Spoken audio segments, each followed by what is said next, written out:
Hello, and welcome to another episode of Break the Cycle. I'm your host, Joshua Smith. I hope everyone's having a great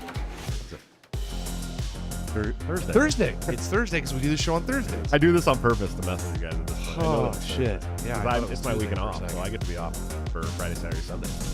Nice. Every other weekend, I get a 3-day weekend, dude. So it's just been filled with all kinds of crazy shit for the last 2 months, to the point where I can't get anything done. Dave Bitter just called me and left me a text. I gotta call him and give him the bad news about the book that's still not uploaded. Oh no! Sorry, man. I love you. I promise you, I'm gonna get that fixed for you. I swear. We got a crazy show for you guys tonight. If you didn't know, yours truly is running for president of the United States of America. Woo! It's gonna be crazy. Freedom! Very excited. It kind of started out as a troll. I had been thinking about it for a while. And I kind of always told myself, well, if Dave or somebody better doesn't jump in, I'm just going to do it. And I'm going to troll everybody doing it. And I didn't realize how much support we still had. And we put together a pretty good team real fast. And I'm filed and everything's ready to go. So, yeah, I am the best gun candidate there is. There's no doubt about that. 100%. Before we get too far into it, let's talk about sponsors. Of course, we got TopLobster.com, the man, the myth, the legend, my good friend and partner on the Break the Cycle. You can get this great Don't Hurt People and Don't Take Their Stuff shirt that you see me wearing tonight by using BTC at checkout for a 7% discount. Or you can join the Patreon, subscribe star, become a member of the YouTube channel under all of my videos by hitting the join link, where you can get into our private Discord server and get some of Top's new gear up to 2 weeks before it goes to the general public if he ever puts any more out. I did talk to him a little bit this week finally, and it sounds like he's going to have some new gear coming. And you can get that at 30% off if you're a member of the channel. So you save money on Top Lobster gear. You help both of us out, and it's a great deal. It really is. And then I know that Peace Hawk Coffee is talking about doing a little pause on the business. He's just a little too busy to keep it going for a minute. So when that comes back, we'll get that back up. But you guys should still go subscribe to the mailing list at peacehawk.coffee because it's a great coffee company. It's doing great work in the anti-war sphere, and I love Will Hobson. He's a great dude. So, let's check in with my wonderful co-hosts. Mr. Ryan, sir, how are you doing tonight? Doing pretty good. It's been last Saturday was, a very eventful day for me. I'm sitting there at my dad's wedding. So, it's very pretty emotional because I'm sitting there watching this man lie through his teeth about how he's going to be faithful and all that shit. We should talk about Catalina wine mixer. Yeah, and then couple hours later, I see, hey, one of my best friends is running for president. Okay. Yeah, this was a cocktail of emotions I didn't know I was capable of having. Yeah, we're going to talk a lot about the presidential run tonight and how we're going to do something fucking extraordinary for the libertarian sphere, but we'll move on from that for now, and then we'll get back into it. We will. AJ, real sir. quick, I need some yep cocks in the chat. Drop some yep we're cocks. bringing Give that the back. kids some yep Our cocks. good friend Ryan is always begging you for yep cocks, and you're barely ever getting him the cocks. So if you could help him out, that'd be really nice. Mr. AJ, sir, how are you doing tonight? Doing fantastic. Vaccine free, pure blooded, and 0 cardiac arrests. Nice, dude. Hell yeah. Yeah. We're always happy to hear what you're free. We never know what it's going to be. Chinese spy balloons. Still Chinese spy balloon. Never free been as well. herpes. Yeah. Yeah. Better than Nah, herpes. I've never been. Well, I've been herpes free, for most of my life, but If you were not anymore. herpes free at one point, you're still not herpes free, buddy. I'm not herpes free. Lives in those nerve pathways just like chickenpox for the rest of your life, dude. The outbreaks get further apart, guys. Oh, sure. Nice. That's good. As life goes on, you pretty much forget you have it. Yeah, absolutely. So as we did mention when we started the show, I am running for president of the United States of America, which is crazy to me. Okay. And my kids are like, my 11-year-old's like, Dad, if you win the presidency, can I get a PS5? That's their take on the whole thing, right? And our 5-year-old's like, do I get LOL dolls? I'm like, no, you can't have LOL dolls anyways. You know what I mean? Those are terrible dolls for kids. But yeah, that's what they were worried. They were more concerned. My 2-year-old, Daddy President, he don't know what he's talking about, but sounds cool. So, yeah, man, look, here's the deal. I've spent the last, I don't know how long, almost a year, telling everybody that I'm done with the Libertarian Party. Yep. I get it. I know it's weird, right? It's weird. Literally the last show. Yeah, last show I was like, I'm done with the party.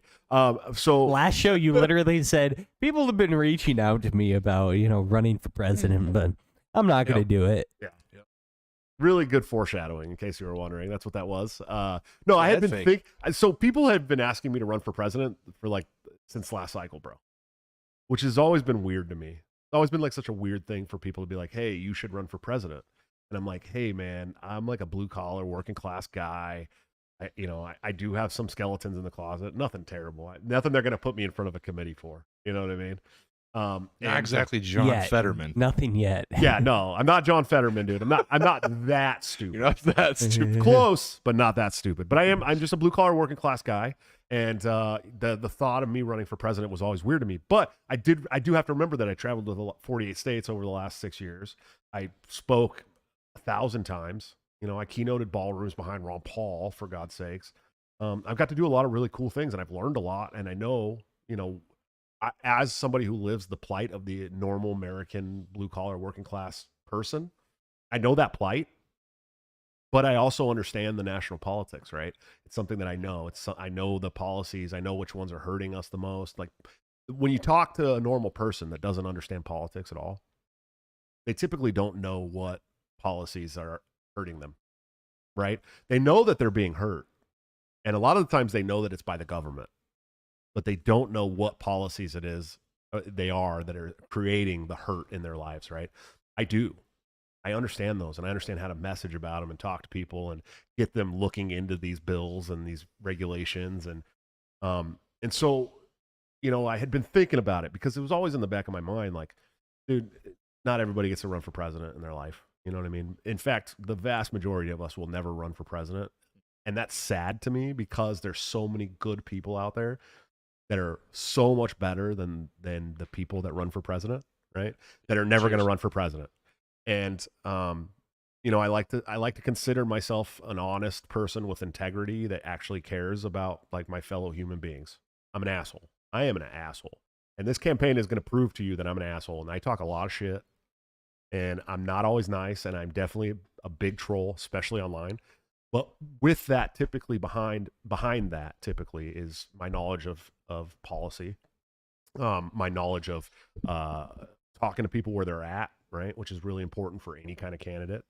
And so I'm really excited to run. But I had always thought about it, and I'm looking at the LP candidates, right, the current candidates. We got Chase Oliver, Lars something. I don't know. Who is that? Lars, what's his last name? I'm going to be honest. I don't remember. I don't know, and I should know that. Yeah, and then there's Mike Termat, who's like a cop. He was like a cop, and he spoke at convention. Yeah, and he's actually a great speaker, but he's an ex-cop, and I obviously think there's a little bit of a I don't want to say there's a problem with charisma, but he's not as bubbly. He's not magnetic. He's not like a super likable person, and he doesn't have a lot of. I don't think he has the best positions and policies either. Right. But nowhere near as bad as Chase Oliver, who is, really just almost half of his platform is right on cue with the regime propaganda. You know what I mean? And I don't like that at all. And he's boring. And they're all boring. They're all really boring, in my opinion. Chase at least fits the part pretty well of what a candidate should look and act like typically. He's pretty presentable. The dude runs around in the streets with like a fucking boa on, with like a cowboy hat and no shirt all the time, dude. Have you ever like just glanced over his Facebook page ever? No. His personal Facebook page? Dude, he is negative. He does not present himself the way that he is presenting himself right now. I promise you. I've known Chase for years and years and years. And he's not who he's trying to be while he's running for president. I promise you that. Which is interesting to me because he does have support. I would say that, with me jumping in the race, we're the top two. I would agree. I would agree that. And then we can't forget Toad. And Toad, of course. Yeah. But I had always said even when I was still like really on good terms with the party, is like, okay, well, I'll run as VP if Dave Smith runs as president, right? That was kind of a big thing for me. And then I also said if nobody jumps into the presidential race that I support, I'll run. I guess I'll do it. That was what I put out with my initial statement was I guess I'll do it. Yeah, we got to talk about the hashtag. Iggity? I don't know. Iggity? We'll figure it out. I guess I'll do it.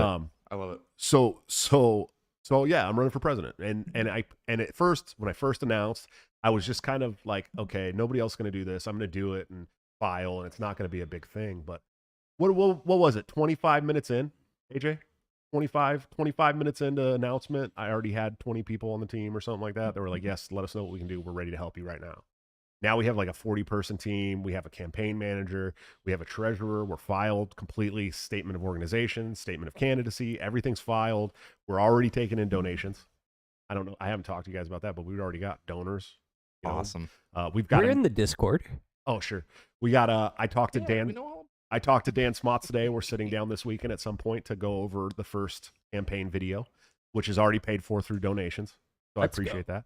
So we're gonna have a sick campaign video that we're already working on. It's gonna be my brash trolly self, but it's gonna be serious too. I'm really excited about that. So we're running a real campaign. We're running a serious campaign. And in fact, if the other candidates are gonna do what they're thinking they're gonna do and totally try to ignore me and act like I'm not running a serious campaign, I think that's a bad idea. I think that's a really bad idea on their part. If they're not gonna step up to the plate and debate me, right? If they think I'm just this joke of a candidate, I'm going to come into convention with more delegates than they think I am. I promise you, dude. I promise you that's going to happen. I'm going to walk into that convention, and just like last year when they didn't think I was going to have enough delegates and we had enough to get it done, it's going to be the same thing, except there's going to be more because I actually have inroads with old guard people, right? I actually have inroads with other caucuses, not just the Mises caucus, not just the haters that hate me. I have inroads with other people in the party too. And there's a lot of people that are unhappy right now with what's going on in the party. There's a lot of people that are unhappy with it.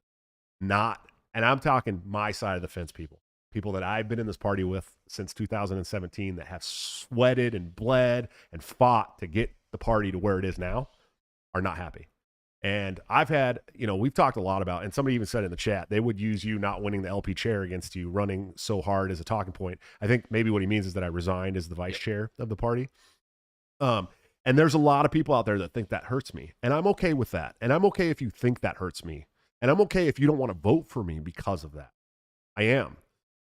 I would implore you as a human being to send me a message on one of the platforms and let me talk to you personally, off the record, about why I actually resigned, what was actually going on at National, and the reason I felt I had no other option whatsoever. Because I guarantee you, out of the hundreds of calls that I've had like that, maybe 5 people didn't understand it. Maybe. I just had another one tonight that Ryan heard me talking. And that person that I talked to tonight, we're not going to name names, has been around since 2017, 2018 with the caucus, and said tonight that they would literally quit their position in the party and join my presidential campaign. And yes, we feel exactly the way that you felt when we resigned, and we understood what it was.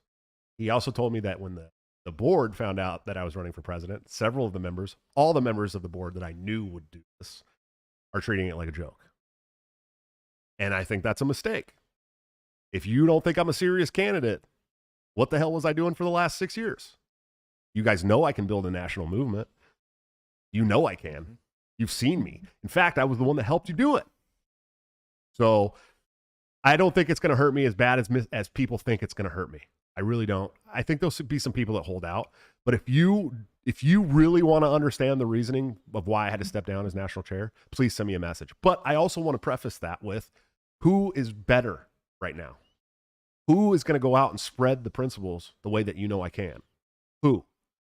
I'm not running for national leadership, dude. I'm not running to be on a boring administrative board with a bunch of people and find out that some of my friends aren't the people I thought they were. Mm-hmm. I'm running to run my own campaign, which already has 40 staff members, which is already filed, which is already taking in contributions, which is already has enough money already. I announced on Saturday. No, it wasn't Saturday that I announced. Yeah, it was. No, it wasn't. I filed 3 days ago. It's Thursday now. It's been 72 hours. I filed like 72 hours or maybe Sunday. It was certainly Saturday night when I found out you were running for president. You sure? Absolutely. Not Sunday. Okay, so maybe it's been 5 days. Because I was not sober when it happened. Okay, so maybe it's been 5 days. We already have enough money for media. We already have a hired, paid campaign manager. We already have a treasurer that will be paid eventually, filed on the form, the statement of organization. I mean, we're serious, dude. We're already working on policy. We have full policy team almost entirely already. We got a full website that was built in 24 hours. My friend Cody put that thing up in 24 hours, dude. We're running a real campaign. If you are going to act like I'm not running a real campaign, drop out of the race right now because I'm coming for you, dude. I am coming for you. And you're not going to be able to get away from me. And you're not going to be able to get all the way to the convention before you have a debate with me. I promise you that. I promise you. If you're running for president in the Libertarian Party, you better start accepting debates right away. Because if you don't, it's going to be too late. Because I work hard. I work very hard. Anybody who followed my runs for chair knows how hard I work nationally. I'm already booking events. I'm already going to Liberty on the Rocks in Colorado in September. I'm ready, dude. So, yeah, say what you want to say, but we're coming. I don't know how you guys feel about it. Well, I certainly think you're the best candidate currently running. I think it's going to energize a lot of people, whether they're for you or against you, and it's going to make it a competitive and interesting race rather than the snooze fest of, I guess maybe I don't hate one of these guys that we had before. And so it feels like there's an actual race now that's started to pick up, because there's some, actual like animosity going on, which, presidential race, there's going to be some. Oh, no doubt. There's no doubt about that. We got a chat from Rob. He says, think the Mises Caucus could try and ignore your run, and how would you react to that? No, they can't. They can't. No. The board could. The board of the Mises Caucus can ignore me all they want. Michael Heiss and Luke and all them great, Jeff Douglas, who I love. I love those guys. Don't get me wrong. They could. They could just unilaterally ignore. They could ignore my campaign. No doubt they could. The members aren't going to ignore my campaign. I promise you the members aren't going to ignore my campaign. And I've already had conversations with a lot of Mises Caucus members, one-on-one, on the phone. They know what's going on. They know why I resigned. They know the whole deal already. And several of them are in my team chat for my campaign. So no, the Mises Caucus can't ignore my run. The board can, and they could not endorse me. They didn't endorse me for vice chair either, and they basically ignored my run for vice chair, and we won. So, and I feel like people aren't going to be able to successfully ignore you unless they get a Dave Smith or Spike Cohen or something like that running. Yeah. And if we get that, great. Then we have a second good candidate running. Sure. And I don't think Dave's running. I don't.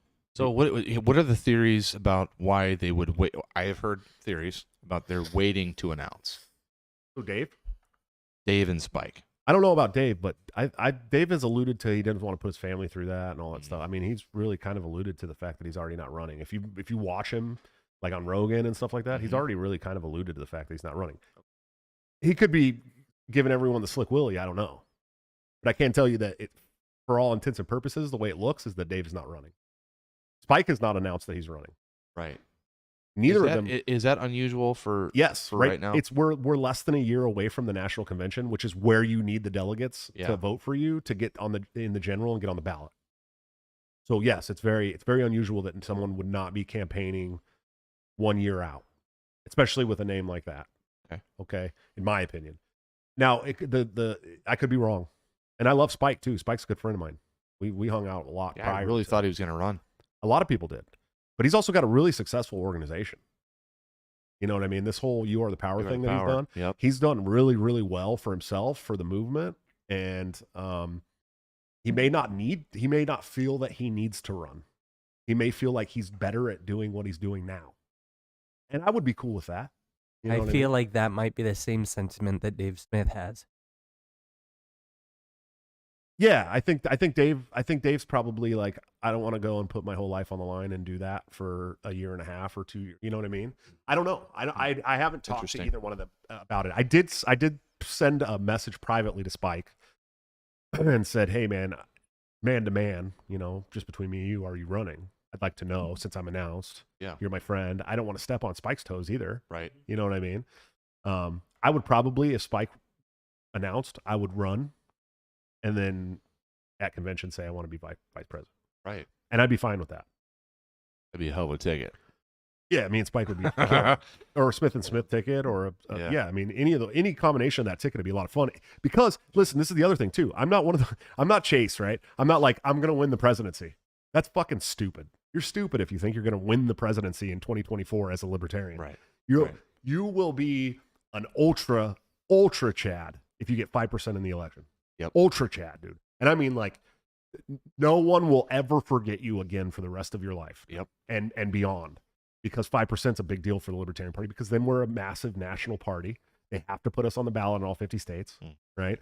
They have to include us in the debates. And here's the thing. I've said this for a long time. The party's put up shitty candidates for the last at least 15 years. Okay. I think the last good candidate they had was in like 2000 and like real good candidate, like 2004, maybe Badnarik, maybe. And, they keep trying the same shit where it's like, we're trying to be like the old parties, right? We're trying to compare to those guys.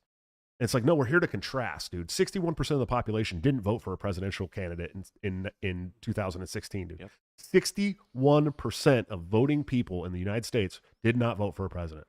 Those are the people we need to go after, because that's where we're going to get our 5%, dude. Yep. Right. And I have what it takes.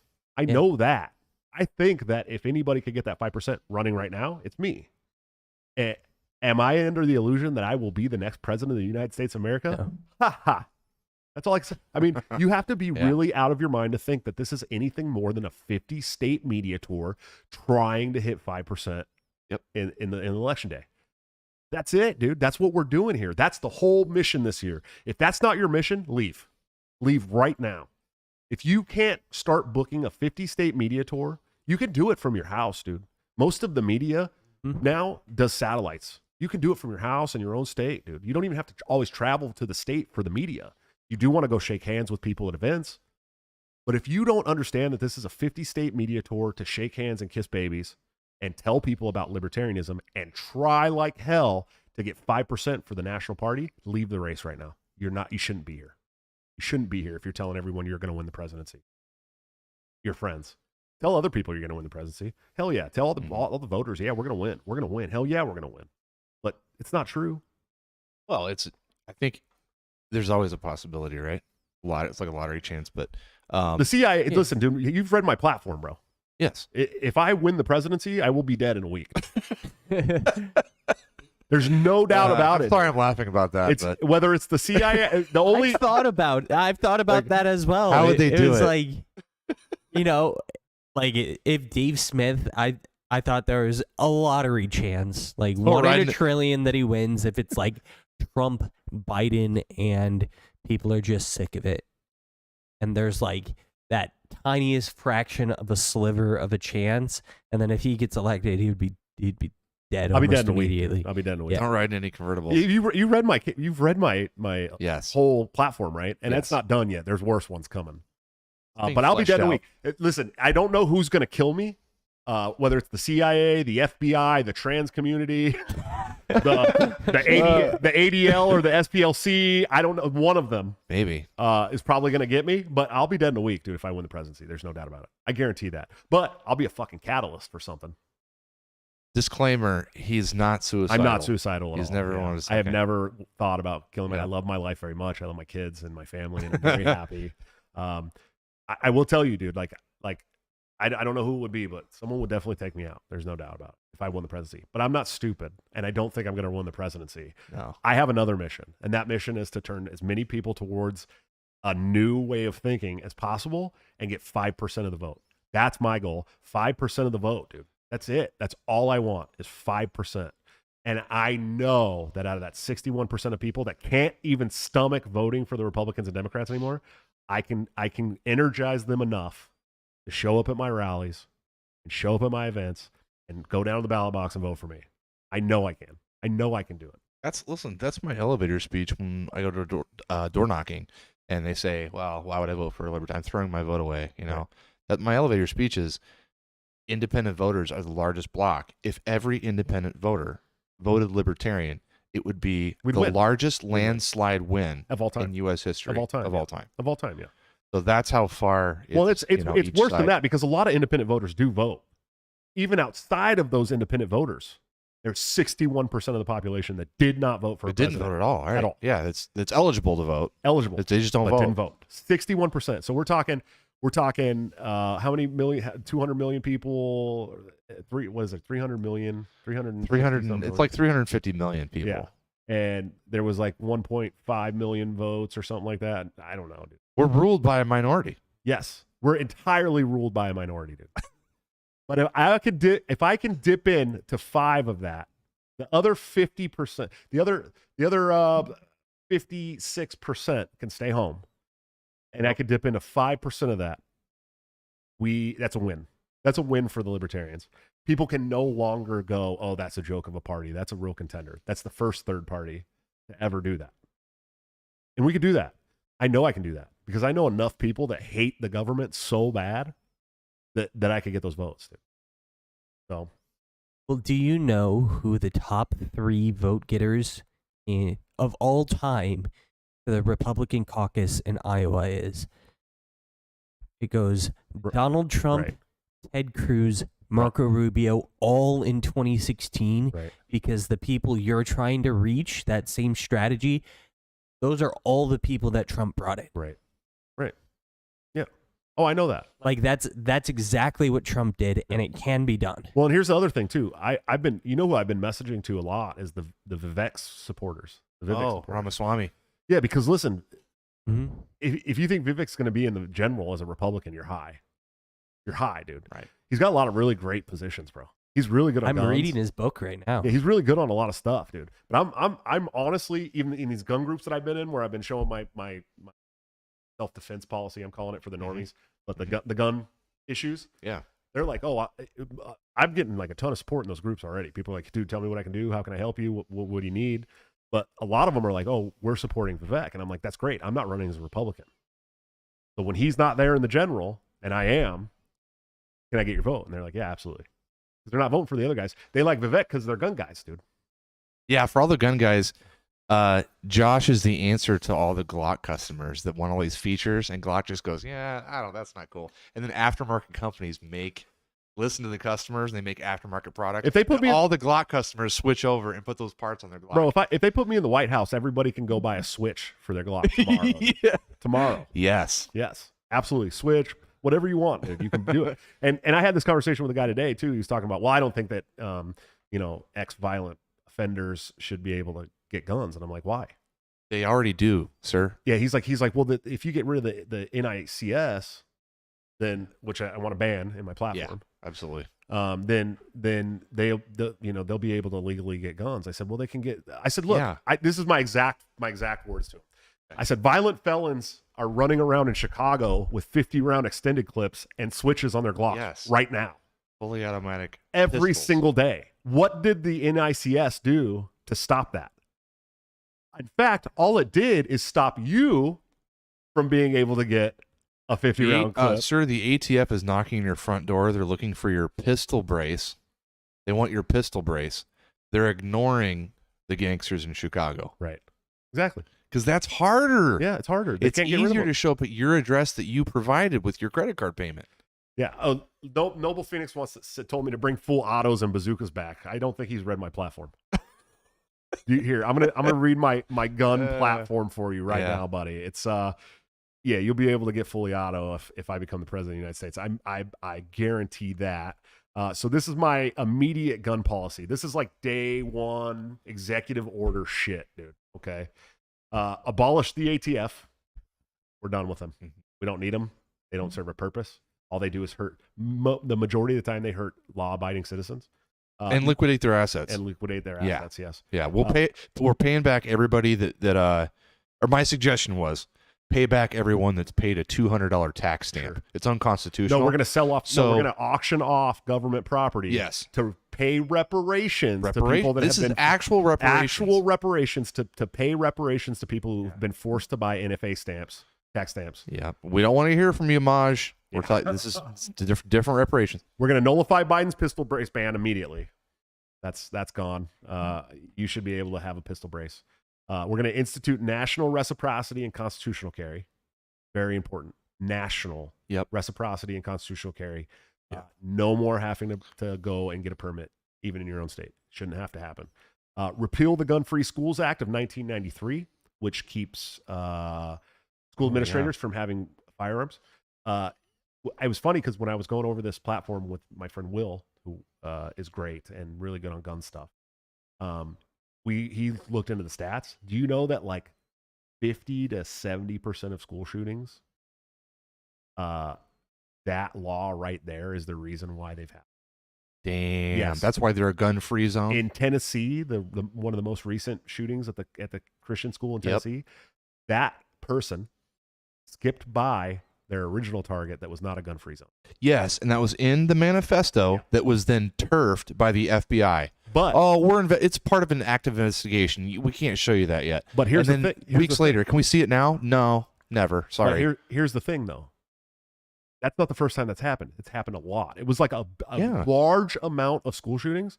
A school shooter had actually passed up a school that wasn't a gun-free. Yeah. Or a target that wasn't a gun-free zone for a gun-free zone.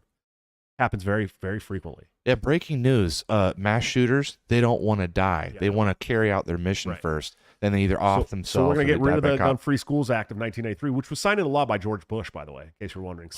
One of the gun groups, the guy's like, why did you only name Biden on here? And why are you only using laws that are from one side of the aisle? I said, who do you think was in the presidency when the NFA was enacted? Who do you think it was? It was I tell you. Oh, 1934 would have been Teddy. Come on, man. Who's in 34? Teddy Roosevelt, dude. Oh, Roosevelt. Yeah. Wasn't it Teddy Roosevelt? Wow. No. Was it? Teddy Roosevelt, the reason healthcare is tied to employment. He's the sole reason. I might be wrong. He Not Roosevelt. capped people with benefits, and Yeah, it's Teddy healthcare was Roosevelt. one of them. It was Teddy Roosevelt. Teddy Roosevelt. And yeah. you know what party Teddy Roosevelt was in? He was he was the Moose Party. No, he was in the Republican. He was in the Republican Party. He was And the Moose Caucus or something. I shouldn't need to tell you. I shouldn't need to tell Was it? you who was. I shouldn't need to tell you who was in office when the Gun-Free Schools Act was passed. It was George Bush who signed that on the law. So you're telling me that I'm only calling out one side of the aisle when I have two, at least, regulations here that were signed into law by Republicans. Okay. Yeah, that's a duopoly thing. I hate that. Oh when yeah, people do that. I'm like, all the worst shit that dude, happens in this country. it Fine, comes from both sides, guys. bipartisan support. Dude, Yeah. every time. gun control comes from both sides, guys. We're gonna repeal the NFA. No concessions. Zero concessions. NFA is gone. We don't keep a piece of it. Thank you. Gone. And then last but not least, we're gonna ban the NICS. No more. There's no reason for you to have to register when you buy property. Nope. Period. End of story. It's unconstitutional. It's always been unconstitutional, and it keeps many people from being able to defend themselves. I don't care if you were a violent felon once in your life. If it's been 10 years you've been out of prison and you haven't recommitted a violent felony, why should you not be able to protect yourself? What if you have a family and kids and all that shit? Like, stupid, dude. And anyways, the NCIS or the NICS does not keep violent criminals from getting guns. It never has. It never will. None of these regulations have done anything. Nope. At all. At all. If you serve a sentence, why would you then be barred from protecting your property and family? Yeah, you've already That's served your extending your sentence for the rest of your life. It's so you go to jail, you serve your time, and then you're done. You're out. You're free, but now you're still serving that time. You're still stripped of constitutional rights. It's a fucking bad loophole. Yeah. I don't think that drugs should be a crime. I am anti-drug war entirely. I think the DEA is mostly bloat and has been. They've spent trillions of dollars on something that they're losing and always are going to. Mm-hmm. Here's the thing. Listen, you could add an enhancement to a crime charge for drugs, maybe. If somebody burglarized somebody while they were drunk or high or something like that, maybe you can add an enhancement, but there's no reason for somebody to have drugs in their pocket and go to jail. You plow into somebody with your car. Yes. And they test your. Well, that's the thing. They do toxicology, and they think that was part. Listen, not even. It doesn't even. I don't know. Right now, it doesn't matter whether that's part of the crash. Right. They can't really determine that. Like, you're fucked up. Yes, they can. We assume they do. I know, They but do we all the assume time. that caused the crash. But maybe it didn't. Maybe you were just drunk driving and you, had an accident. Right. So, I think maybe if you plow into a van or something full of kids and you're loaded, I get it. Well, there's a already drug an charge. enhancement there for that. Exactly. It's already against the law. This goes back to the gun crimes too. You know, somebody murders somebody. Oh yeah, they're real concerned about that 5-year charge for a short barrel. They don't give a shit about that. No. They murdered someone. Yeah. They're already breaking the law. Right. It's a life sentence. Right. So, But I'm not anti sentence enhancements for getting high and then going and doing crime. I am anti sentences for drugs in general. yeah. Okay, I get it. Period. Like if you're caught with an eighth of weed in Texas, you'll go to jail. In Iowa, you'll go to jail. Like that's stupid, dude. It shouldn't be scheduled that way. It's weed. I don't care. Right. I don't want people like standing outside my house smoking fucking weed all night with my kids around and shit. I don't want it. I don't want that to happen. But I'm going to protect my own property. I don't need the cops to come and do it if someone's out there smoking weed. You know what I mean? Like I'm going to tell you like, hey man, go up to the park and smoke that shit. You know, like so. I'm not. I don't think that you should. Jordan Benke in the chat said you should be arrested for fraud if your drugs are low quality, no myths. So I'm anti-drug war. I think the drug war is an absolute sham. It's really destroyed a ton of it's destroyed a lot of homes that could have been not fatherless homes. It killed George Floyd. George Floyd would still be alive today if he wouldn't have had to eat that fentanyl to keep it away from the cops. That's going to trigger so many people, dude. But it's true. It's true, guys. Yeah. The cops approached him and he freaked out and ate his stash because he didn't want to get caught with it. I think ending the drug war is the most pro-minority policy that you can have because it's up there, dude. Yeah, gonna put. But I'm not Asians. pro-minority though. So you mean the Asians? I'm just not pro. I'm not pro-minority at all, dude. I'm not pro-minority, or I'm definitely not pro-majority. Like, yeah. Fuck. No. The people that focus on that's always what I point to.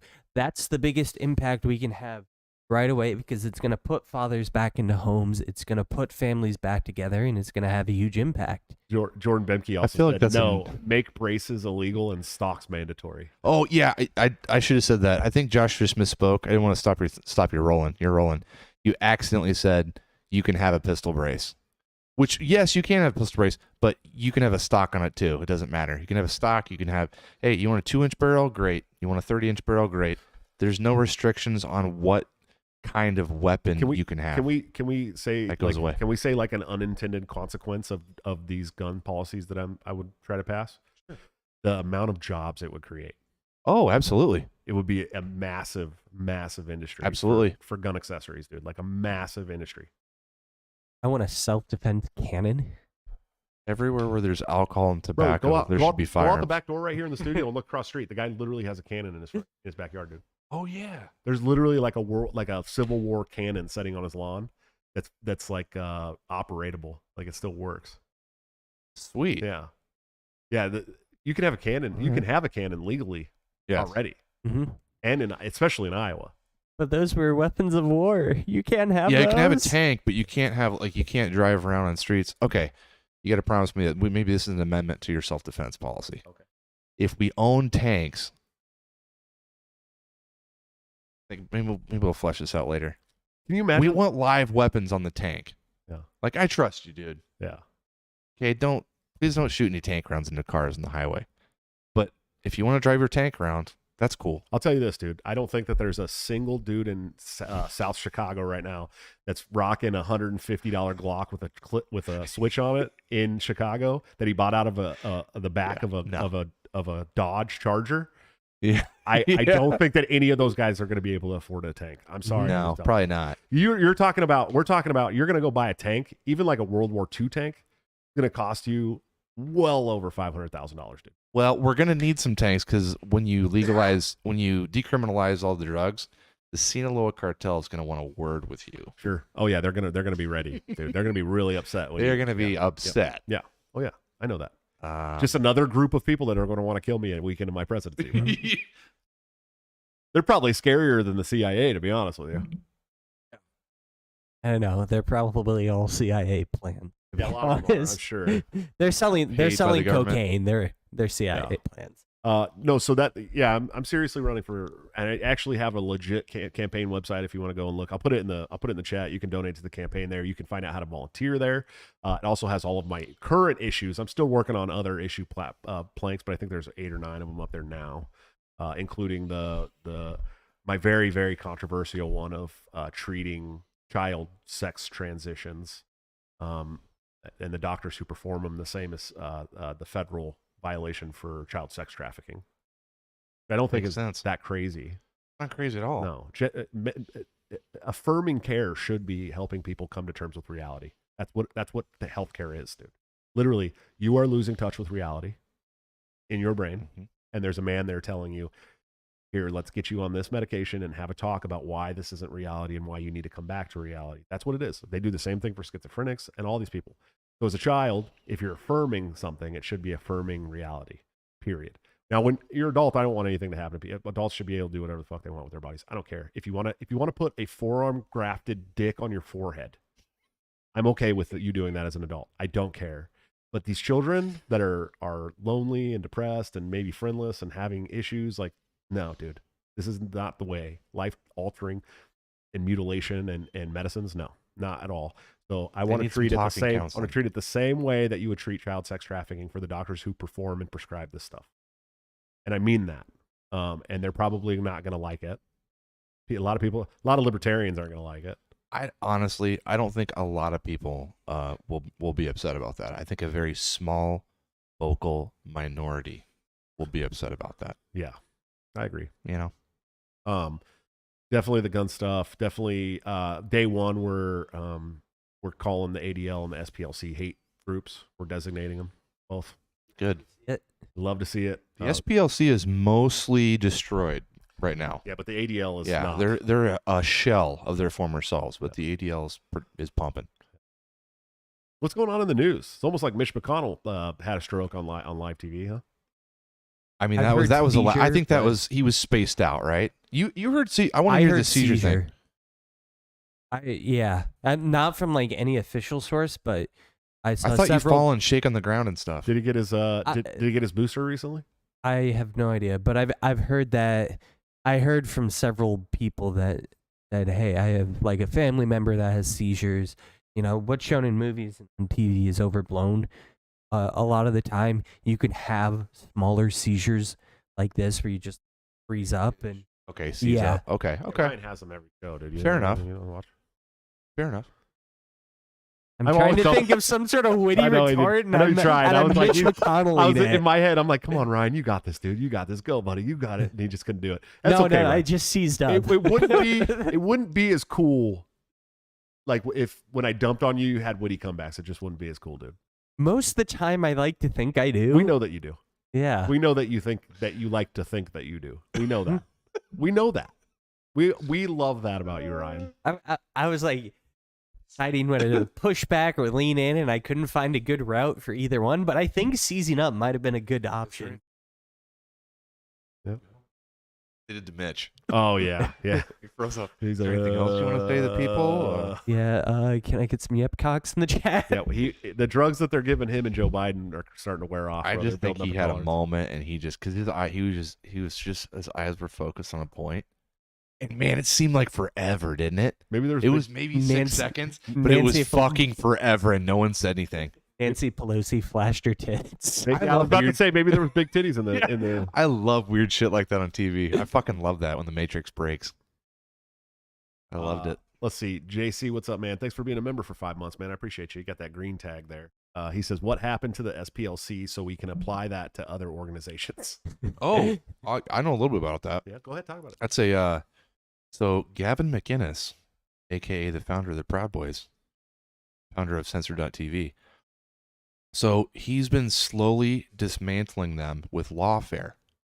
So whenever they say something about him or he's on Wikipedia or whatever it is, where normally you would let something go and go, oh, they're just wrong, I'll fight it on social media, he will sue them.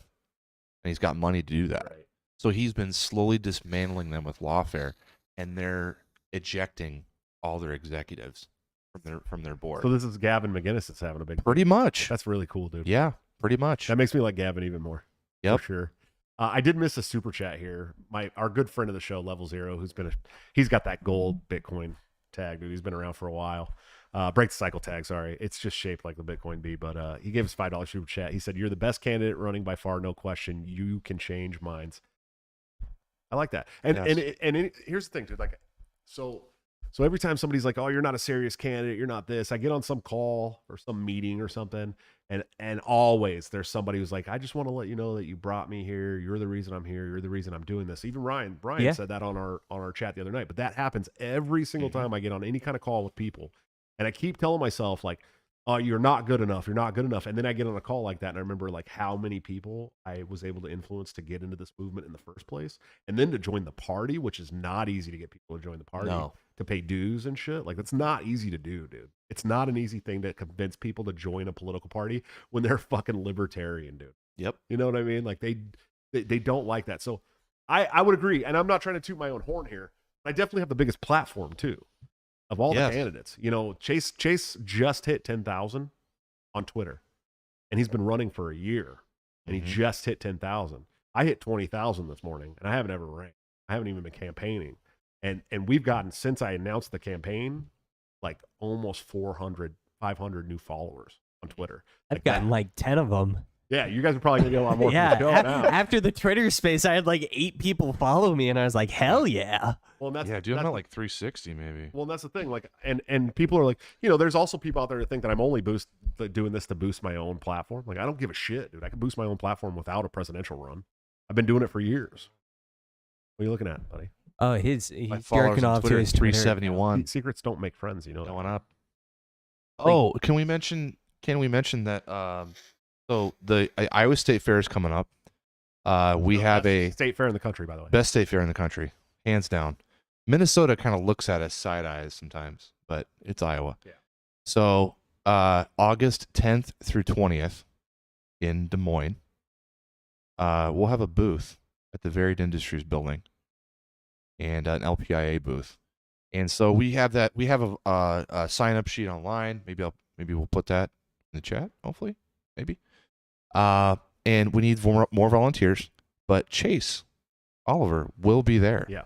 He has signed up. If you guys haven't been following, To be at our booth. I've been trying to beat up on Chase to get him to debate me, and he's ducking. He hasn't said a single word since I joined the race. So then I reached out personally because at our convention, he auctioned off 2 hours of volunteer time. And so I purchased that. I believe it was $150. Would you believe it? Would you believe it that the person who purchased that happens to be on my show? Shocker. Couldn't have been better. So I personally reached out and said, hey, what I'd like for that 2 hours, it's campaigning, phone banking, whatever, something libertarian Come on, related, break the right? cycle. Why don't you come on the show one of the nights that you're in town, that you're at the fair? Come on one of the nights and we'll have a live stream. And we were thinking about maybe a debate, but you know what? Just let's have a free flow conversation. Yeah. No moderator, just shoot the shit. And Josh will be on his best behavior, I'm sure. Yeah, I'm not gonna. But I won't. No. But you know, I put it out there and just said, hey, here's a platform on YouTube that you can, you know, get some viral clips from or whatever, and you can put out your platform and you can compare and contrast each other, but maybe not go at each other. I don't know. And I got a response back. What did he say? Shortly. If I can pull this up. It was in the negative. Yeah, he definitely wasn't in here the we go. affirmative. It's from his media coordinator, Amber Howell. I'll go ahead and read this, okay? I'm so sorry. I will have to respectfully decline the request to be on the show at the present time. If we can help with anything else, please reach out to me at, and then, you know, it's an email address. So here's the media. Let me summarize this for the people watching. You paid $200. I think 150. 150. 150 cash, I believe. For an auction that gave 2 hours of basically whatever volunteer time you Yeah, needed volunteer time to the Iowa LPIA. from Chase. Yeah. And Chase, and you said, hey, all I need you to do is that when you're already in town, now the fair is about 15 minutes away from my house. He signed up. He's going to be at the Soapbox. Yeah, He's done media. He's done a short media tour here, so he'll be on the Soapbox. Yeah. So he's going to be here already. We have a full studio right here in the house. We would feed him dinner and everything. Yeah. I would let Chase stay at my house in the basement. Yeah, absolutely. And then come and sit in the couch. Versace sleeping bag. Come and sit on the couch and have a conversation on camera about our paths to the presidency. It's not that crazy, dude. It's really not that crazy. Yeah, I thought it'd be great. You know, 2 presidential candidates for the LP in Iowa At the same time, why not? Yeah. And he had to respectfully decline. Well, his I will say honestly, his media coordinator did. Sure. You know? Yeah, So, but I'm sure there's like a gag order. If anything comes out about Joshua Smith, it's no and don't say anything. I'm sure that's what it is. maybe Chase will reach out to us. I don't know. I doubt we'll see. Heavily doubt that that's going to happen, buddy. And it's going to be a ducking contest. Nick did the same thing to me for the lead up to the chair race in 2018, 2017. Was he just like, Dude, I literally went to Arizona, okay, my first state convention for that campaign. I went to Arizona and I stayed in a house with Adam Kokesh and friends in an Airbnb. I ended up sleeping in a bathtub. It was a fucking crazy time. what did that room smell like? The bedroom? Or dude, I woke up, so his media guy, I woke up at like 5:30, 6 o'clock in the morning, and I was like, I heard noises, and I had the curtain closed, and I was sleeping in the bathtub with like a sleeping bag and shit. And I woke up, and all of a sudden the whole bathroom just smelled like shit. And I like moved the curtain, and his media guy, the big guy, sitting there on the toilet shit right next to me. Like, oh fuck, dude. And Just a shower curtain? yeah, I had the shower curtain Between you? closed. Yeah. Okay. And he didn't know I was privacy. in there. I don't think he knew I was in there. Oh yeah. Yeah. Yeah. And so, but we went to the convention and we didn't tell anybody in Arizona that I was coming. And I had already been going at Nick for months, but I hadn't even announced. And then I was announced, and now I'm at a convention. And Kokesh was like, dude, walk up to him and call him out for a debate, because I had been calling him out for a debate. And Kokesh followed me with a camera. I still have it in my Google Mail files. And I walk, I'm like, yo, Nick, what's up? What's up with that debate, bro? And he wouldn't even look at me. He's like, hey, Josh. Hey, Adam. You know, he did his little thing. He's like, I don't know. You know, we'll just have to see. And then Nick ended up slaughtering me in a debate at the national convention. I mean, absolutely destroyed me. I had never, I want you guys to know this. I was fighting my ass off to try and get a debate with a trial lawyer. Okay. He's a trial lawyer. Yep. Two-time chair of the national committee, candidate several times over, big time business owner, all this shit. And I know. And I'm fighting my ass off to get a debate with this guy. And he absolutely creamed me. That was my first live debate I had ever been in my entire life. I had never done a live debate prior to that. And it was like, I had all these really good things to say, like a ton of really good shit to say. And I looked out in the crowd, and there was 1,600 people. And it turned into a fucking deer in headlights, dude. Deer in headlights. And there was one point where we got to ask one of the candidates a question, like whatever question you wanted to ask them. And I had this really good question lined up for Nick about the direction of the party and what he had been doing and how much money he had raised. And I had it all put together. And they were like, all right, Josh, your turn. And I'm just froze up, dude. And the whole place is quiet. 1,600 people, silent, right? And I'm freezing. And someone in the back of the room goes, what do you think about Bill Weld? I'm like, yeah, Nick, what do you think about Bill Weld? Fuck.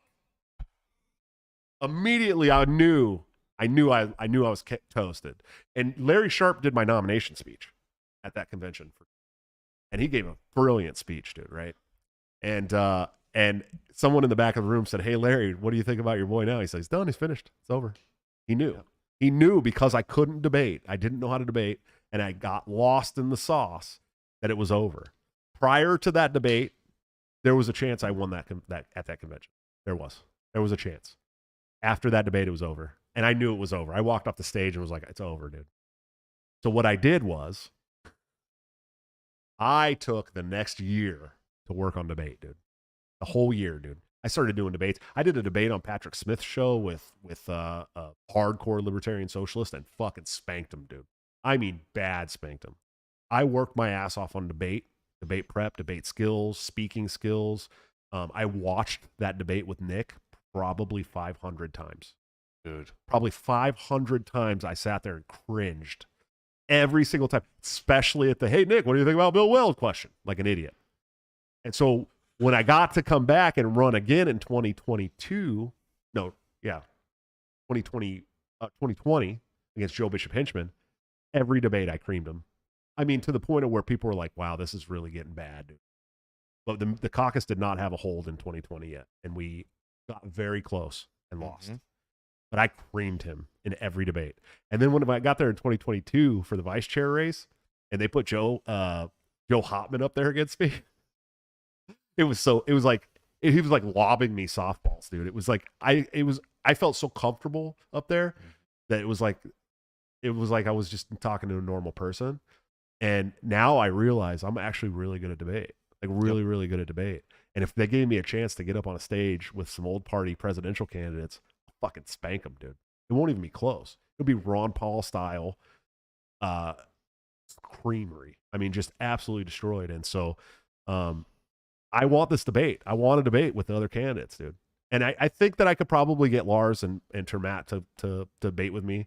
And look, dude, if Chase agrees to debate me somewhere, whether it's here or anywhere else, I'm going to be civil. I'm not going to sit there and call him a bunch of names. It's not going to be my internet personality, dude. I'm going to debate you on the top. Honestly, issues. I think that's probably what they're looking up your online shit and, going by that. And oh, that's the other thing. Yeah, Noble Phoenix says he liked the debate with Larkin Rose. I did a 2.5 hour debate with Larkin Rose at Anarchapulco when they did the online year. I did a 2.5 hour debate with Larkin Rose, and he says, but you're not going to change any of their minds. I actually changed a lot of their minds. I had Jose, who's known agorist, came to me and was like, look, I don't agree with you, but you won the debate. Like, you definitely won the debate. And that's Larkin Rose, dude. Larkin Rose literally tries to put everybody he debates into a corner. And I respect the shit out of Larkin. Like, I love Larkin stuff. I agree with Larkin on 99.9% of his points, bro. But I had to argue from the position of a Libertarian Party officer and why it was okay to use electoral politics. And I painted him into so many philosophical corners that he couldn't get himself out of, that it was very clear that I won the debate. And I was drinking whiskey the whole time. 2.5 hours. By the end of it, I was like, yeah, dude, this is hella fun, bro, And yeah, I really put myself through the fire after that Nick debate, because I was so like timid and scared to debate anyone again, because I was like, I sucked, dude. And I thought I was going to go up there and kill it. I had notes and I was ready. And I did debate prep with Larry Sharp, like sat down for dinner and did debate prep right before the debate. And I don't know why I was so bad at, but I was still not a public speaker at that point. I had never been a public speaker before that campaign. You're new at all. And I was terrified. And I got up there. I hadn't been in front of a crowd like that doing a debate. I had never done a debate, like a real debate, prior to that. But yeah, I spent the next 2 years debate prep. I mean, really. And I don't think that there's a presidential candidate in the party right now that's going to be able to hang with me in a debate at all, especially not on policy at all. Not even close, dude. Not even close. How do we get a libertarian on the national debate stage? So I'm talking with my campaign manager about that, who, by the way, has worked on several winning campaigns. Famously, the Win at the Door push with Young Americans for Liberty. So my campaign manager is like, dude, I think we can honestly get you into the debate, the national debates. He's like, I don't think that the party has ever tried that hard. They like put together, media events where they put out hashtags and let them debate and this and that and this and that. But he's like, we could start now. You don't have to get the nomination to start trying to get in the debates. We can start now. Yeah. We can start working to get you into the debates now. And then if you get the nomination, you'll be invited. And so we have a plan. We're not going to divulge that plan. We're not going to share that plan, but there's a plan to get a third party into the debates for the very first time with the Committee on Public Debates. Yeah. It'll be the first time it's happened. I really think that's a major key. And I think we can do really it. Do. And I think we can get 5% in the national in the election and get us guaranteed in the debates going forward. I think I'm the one person that can do that running right now. I think I'll be the first person. I'll be the first person in the party to ever do it. I think I think my work ethic when it comes to campaigning is much better than anybody else's that has ran. Yeah. I really do. I'm pumped for the exposure. Yeah, I really do. I think I have the language to talk to normal people. Mm-hmm. I'm not Gary Johnson. I'm not these Bob. I'm not Weld. I'm not these guys that are going to talk like I'm so much better than everybody and I know more than you. I'm a blue collar guy. I know how to talk to people. You put me in front of a camera, in front of a million people, and I'm going to change a lot of hearts and minds. The media knows that. It's a bipartisan theme that people want a regular guy in the White House. They want somebody genuine, right. So that's the whole crux of my campaign is I'm a blue collar working class guy that's ready to put some sanity back in Washington, D.C., man. Awesome.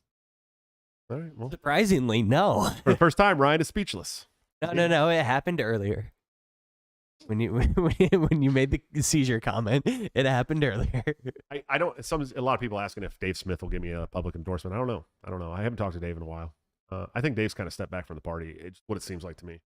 I love Dave to death, dude. Like he's one of my favorite people. He's touring a lot too, isn't he? Yeah, he's been doing a lot of comedy. He's doing tours. a lot I think of his comedy touring. I think his comedy's kind of taken off right now. Mm-hmm. And I think he's been one of the flagship guys at the Comedy Mud, which is Rogan's comedy club. Right. I think his comedy's really taken off, man. It'll be really great because I made like $1,000 bet with somebody that in the next 2 years he would have a Netflix special. Oh yeah, I think that's a good bet. Literally, and I made that probably 6 or 7 months ago, and so it would be really great. It's a good bet. It would be really great if he could get that Netflix special together, so I could get that $1,000, buddy. But I don't think he's going to run. I don't know if he'd give me a debate. He did my endorsement speech at the convention, and it was beautiful, dude. Literally one of the best things that's ever happened to me in my life, dude. I think about it all the time. I watch it a lot just to get all teary eyed. Between that and the Ron Paul endorsement from 2020, like. They're both really big deals. You know what I mean? Like I love Dave Smith is he's one of, when they say never meet your idol. Never meet your heroes. They say that. He's a hero that I'm glad I met, dude. Like he's a really fucking cool, down to earth guy that just chills with his little vape pen and hangs out and talks to you like a normal person, dude. Your endorsement speech, I think, is what convinced me to join the party. Dave Smith's endorsement speech to you that I was like, all right, fuck it, I'm doing this. Yeah. Shit. Cool.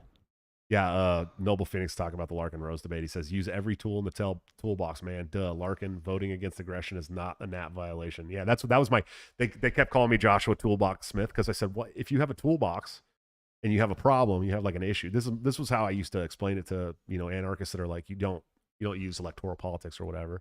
I'd say if you got a toolbox and you have a problem and you've gone through every single drawer in your toolbox except for one, are you not going to use that drawer? Are you not going to use it? Oh, yeah. Right? Like you got to use every tool in the drawer in the toolbox to get that problem fixed, right? So like to me, I think everything is great. Like I think what he's doing is great and teaching people about agorism and opting out and not, getting away from being tax slaves and all this stuff.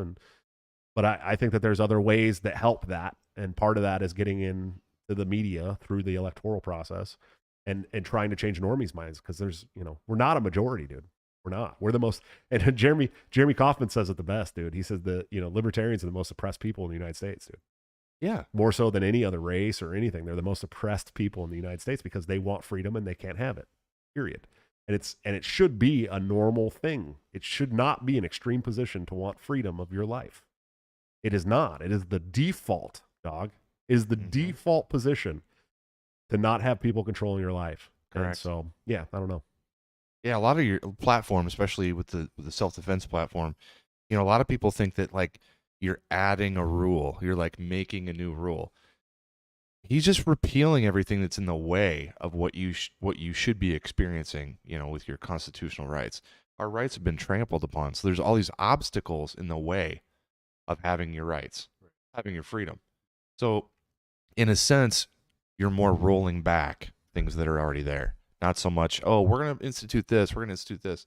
A lot of libertarianism is like taking the brakes off. Well, it's getting into positions of power, relinquish power. Right. Is what I've always called it. I'm not getting in there to try and drop a bunch of new laws and fucking, you know what I mean? Like, right. I'm trying to get rid of a lot of these laws and a lot of the regulation and the government bloat and the spending and the wars and these are the things that are important. The Federal Reserve, like having some unelected bureaucracy setting monetary policy in the country is bullshit, dude. Like it shouldn't be a thing. And blue collar people don't know that. 80% of the people you talk to that are blue collar have no idea what the Federal Reserve is at all. No. At all. Oh, those are the guys that print money, right? Well, yeah, yes and no. I mean, they actually don't print money at the Federal Reserve, first of all. Yeah, the U.S. Mint does. Yeah, the U.S. Mint does. But also, they're the ones setting this fucked up interest rates that are killing you right now. Right? Mm-hmm. They're the ones who set basically all the monetary policy in the country. They're the ones that set the tone for them all. Now, the Treasury does a lot of it, but they're the ones who set the tone, and they're an unelected bureaucracy board. That's how. So how, Josh? How are they punished when they break the rules? They aren't. They're not punished. Isn't the Federal Reserve technically, say this in the loosest sense possible, a private organization? No, it's not technically. They are separate. It's Yeah. separate. Yeah, 100% separate. It's the largest bank in the world, dude. And it is a private bank. Yeah. It is not a. Now, the government does have some say over who chairs it and stuff like that. Mhm. You can basically think about it as like a NGO, non-government organization. Somebody who works with the government, but is not part of the government. It's like a committee that the government chooses the chair for, or the board, but it's not the government. They're not the government.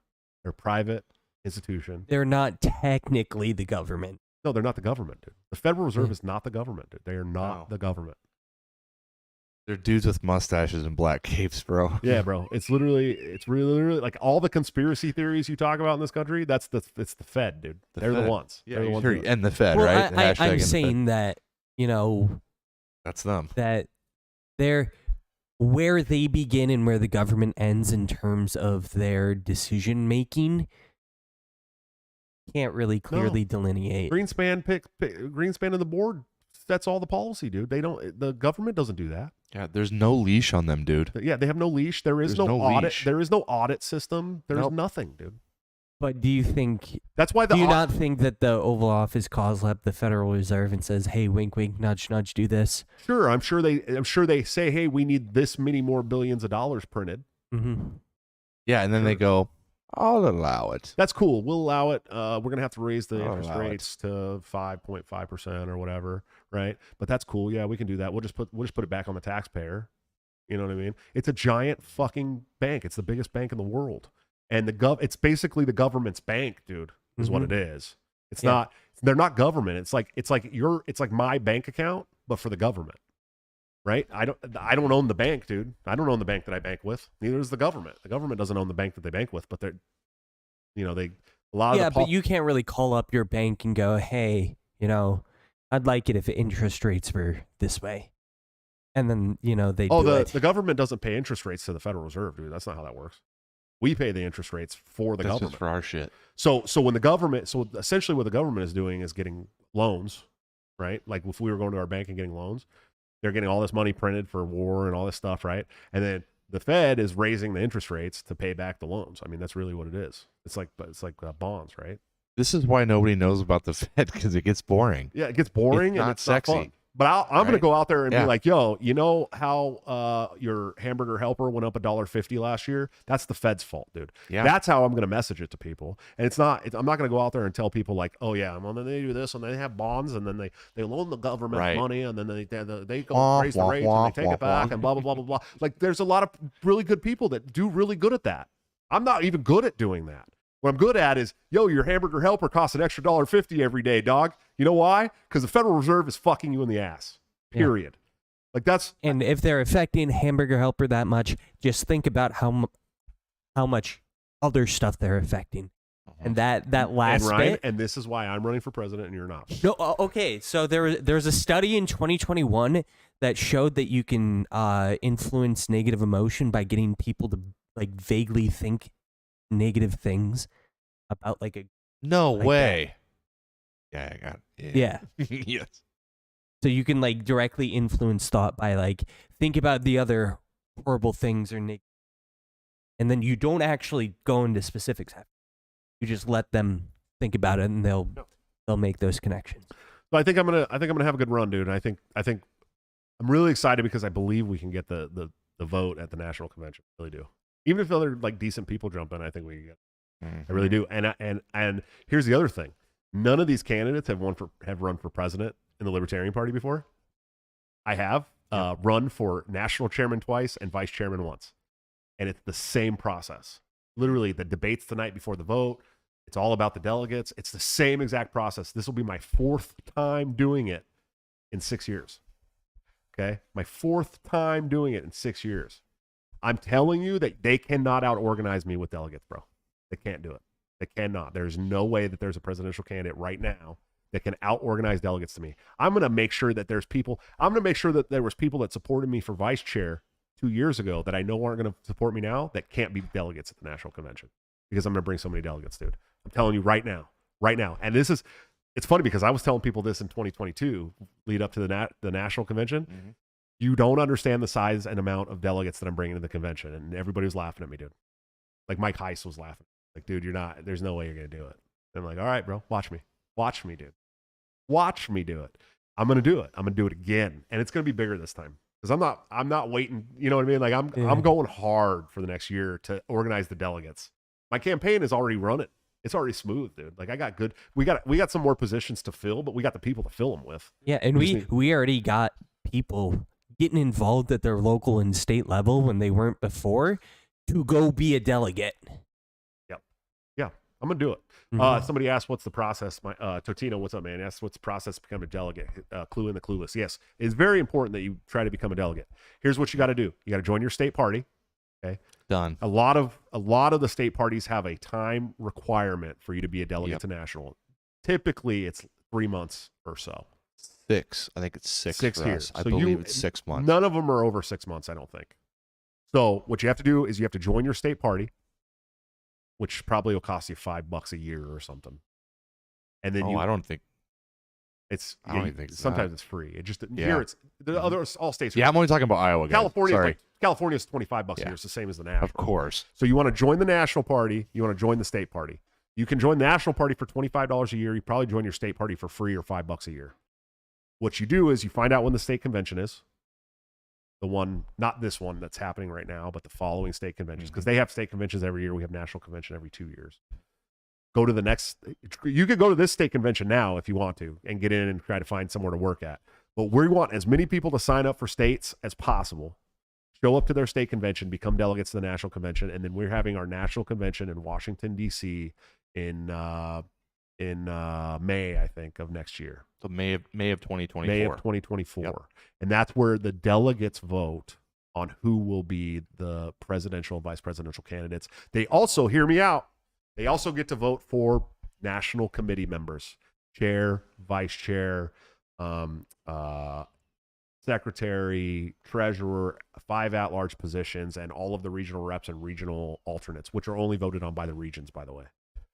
So you have a chance to change leadership if you're not happy with it. You have a chance to pick your presidential candidate and your vice presidential candidate. And all you simply have to do is pay $30 for the year, show up, get your delegate spot, and go. Now, if we can get enough people in each delegation, each state, to go to the state convention, we can pack the delegation, dude. Because if there's enough of you and you go in with a list of your people and you only vote for the people on your list to be delegates when they do a delegate vote, you're all going and you're all voting for who you want to vote for, and voting as a block. You can do that. We did that a lot in 2020.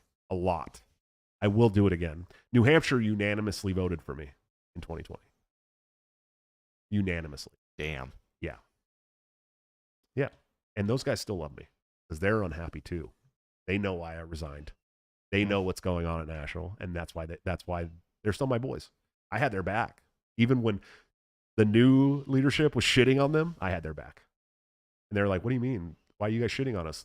You guys are the new leadership. This was the whole point." They're like, "No, it wasn't." So we'll see, buddy. We got a lot going on. You guys got anything before we take off? Follow me on Twitter at BulldogGamer28.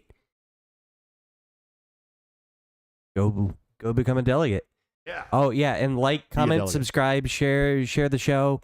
This is a good show talking about my candidacy for sure. Retweet it. Retweet all sorts of campaign stuff. And get go involved. check out. Go before you go anywhere. Go check out my my website too. It's Joshua Smith, the number 4 POTUS POTUS.info.com.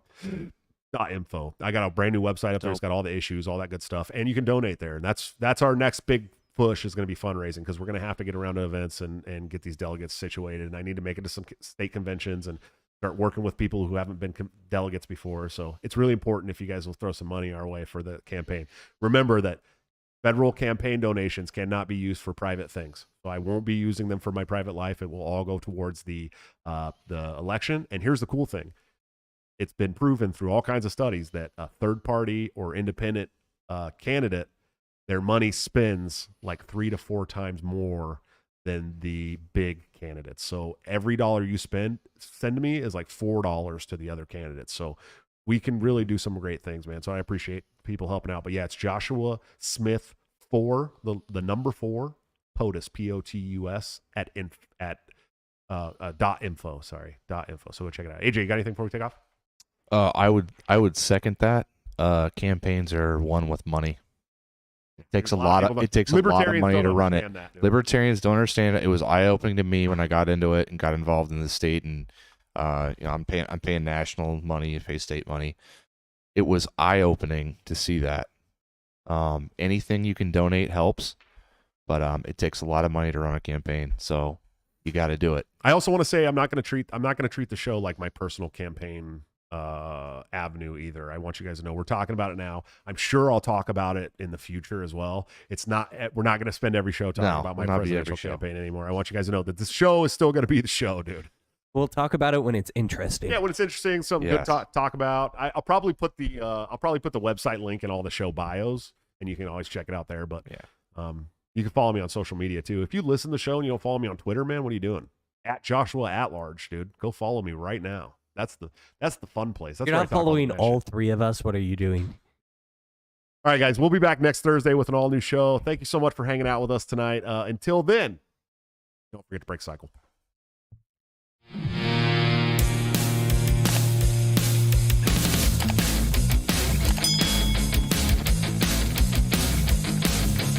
Due to legal reasons, I just have to explain. The lyrics of my last song may seem to contain a violent call to action in the verse and refrain, but I just meant it in Minecraft. The helicopter part was in reference to GTA 5 and the things you do. So when any violence you commit, I am not an excuse, because I just meant it in Minecraft. But Chipper is my friend and he's constantly cold. Accusations of incitement getting totally old. Make your own choices, yeah, you have control, because I just meant it in Minecraft. Obviously I would never advocate force, unless there's due process and a trial, of course. And if you're convicted, we will make you a corpse. In Minecraft, just in Minecraft. You're nothing I mean, you know it. The product finished cause it closed from COVID. Holy shit, I think I'm a poet. In Minecraft.